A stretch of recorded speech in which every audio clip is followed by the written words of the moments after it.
Hola, my friends. I hope you're all well and that you had a kick-ass weekend. Like Nick said this morning, this week on Instagram, we're speaking about how self-care makes us better people. Now, why are we speaking about this? We've spoken about self-care before, but the reason that we, both of us, Nick and I, wanted to speak about self-care this week is because we feel like sometimes we need to be reminded of it, right? Sometimes we either work too much or we don't give enough to ourselves and then we end up feeling burnt out.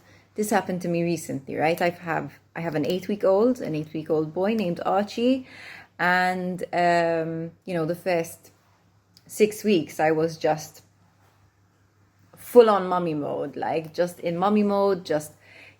tuning in with him, being with him, just kind of all systems go, and I was also recovering from my C-section and all of that. And I wasn't really paying attention to my self-care, it wasn't on my agenda. I wasn't thinking, oh, I need this or I need that. I mean, I would kind of try as much as possible to take a shower, which most of the time I managed, and that would help me to feel better. But I wasn't thinking beyond that. I wasn't thinking about time for myself or time for me away from Archie to work, for example, or anything like that, or even a facial or anything. So I wasn't thinking about any of that, which is fine because it's the first few weeks and it's totally normal, fine. It was my way and that was okay, But what I found was that I got really, really tired, and I got to a point where I was finding it a bit difficult to tune in with him. I'd have moments where I was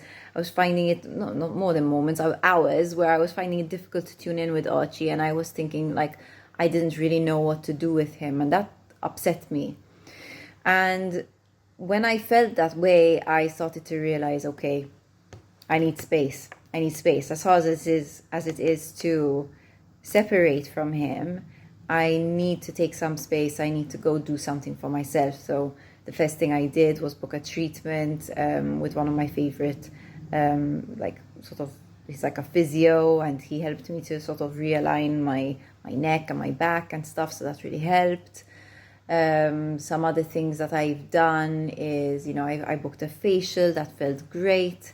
I've been doing my own sessions, coaching and therapy and stuff. So that's basically when I take the time to do this stuff, I just feel like it recenters me, it rebalances me. And then what happens is I come back to Archie and it's just way easier. It's easier. Everything's easier. Figuring out what he needs is easier. So tuning in is easier. My mood is better, so his mood is better, and it's just everything, decision making becomes easier. Everything just works better. And even before I became a mom, I'd noticed the same thing with, my work. When I just sort of worked all the time and I didn't pay attention to my own needs, decision making for the business became much tougher. I used to really overthink, whereas when I was taking care of myself, I could make decisions much more intuitively and with a lot more confidence, and so basically I just wanted to give you a reminder that self-care matters, because self-care impacts everything. When you're not taking care of yourself, you end up living in survival mode, right? It's like the fight or flight mode. And what this does is it shuts off the prefrontal cortex. The prefrontal cortex is a part of your brain right here. And that part of your brain is the CEO of your brain. It connects all parts of the brain together. And what it does is it makes decision-making way easier. It means that we can think about the future. We can forward think. We can forward plan for ourselves, for future generations. It makes us able to tune in with other human beings, meaning we're more compassionate. When we're in a state of fight or flight, when we're in a state of survival, we're only thinking about ourselves and now. So forget other people, forget connecting, forget making good business decisions. We are just thinking of, I need to survive. What's the best way to do that? And typically we end up making pretty shitty decisions, especially when it comes to our relationships, money, all of that stuff, because essentially you're making the decision from a space of fear. When you're constantly living on the go and you're not taking care of yourself, you go so much into survival mode that your brain thinks oh my God, kind of there's a predator, or we're living in a really dangerous situation. So it's always in fear mode. So self-care matters, right? Self-care matters if you want to be a good person. Self-care matters if you want to take care of other people, if you want to give your best to other people. Self-care matters if you want to bring your best to your work. So I have four tips, right? That's gonna help to support you to practice self-care on a regular basis. So the first thing is to make a list, draw a line down the middle of a page and make a list, right? Nourishing on one side and depleting on the other. Make a list of the activities that you find nourishing versus the activities that you find depleting. So for example, on the nourishing side, you might have take a nap, read a book, go for a walk, do a yoga class, meet my friends, hang out with my mom, whatever.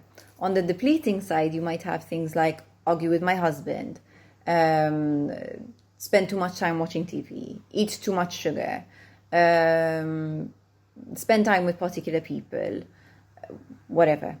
So doing this will just help you to become more aware of what feels good and what doesn't feel so good, so that you become more aware of what to give your energy to and what to give less of your energy to, if at all. So that's number 1. 2 is it's important to understand what blocks you from giving yourself self-care, right? Because it's not just about knowing what you like to do, it's also about embracing what you like to do, right? A lot of people know that they like, for example, going out with their friends, but they might view it as a waste of time, for example. So it's important to acknowledge what are the blocks, what are the limiting beliefs around self-care. So for example, you might have a limiting belief like, if I stop, if I pause, I'll look lazy. Or if I rest, I'll lose control of things. Or there isn't enough time, right? These are lack beliefs, right? There isn't enough. If I stop, I'll lose. If I stop, people will look at me like I'm bad or whatever. They're fear-driven beliefs. So the next step is to just acknowledge the belief, right? Acknowledge it and forgive it.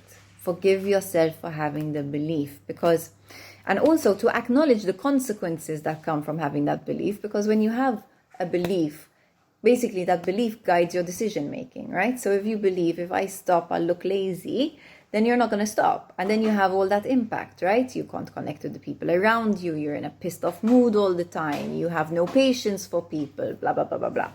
So it has a ripple effect. So you forgive yourself, you acknowledge the consequences, you forgive yourself and you forgive the belief, and you let it go. Now, how do you let it go? This belief has probably been with you for years, okay? It's going to come back. So what's important is to create a replacement belief. Replace it with an empowering belief, like, I am spiritually aligned when I'm well rested. When I take time to chill, I can tune in with the people around me with love. Playtime is the best time. Pick whatever empowering belief you like. So pick whatever belief is going to empower you to practice self-care on a regular basis. So guys, if you love self-development and you're on a self-development journey and you want a guide with you, somebody, who you can check in with on a regular basis, who is going to support you, encourage you, point out your limiting beliefs and help you to switch them to empowering ones, who is going to help you to strategize, who is going to be your best buddy and is also going to challenge you when you need a kick in the butt, and they're going to challenge you from a space of love and non-judgment.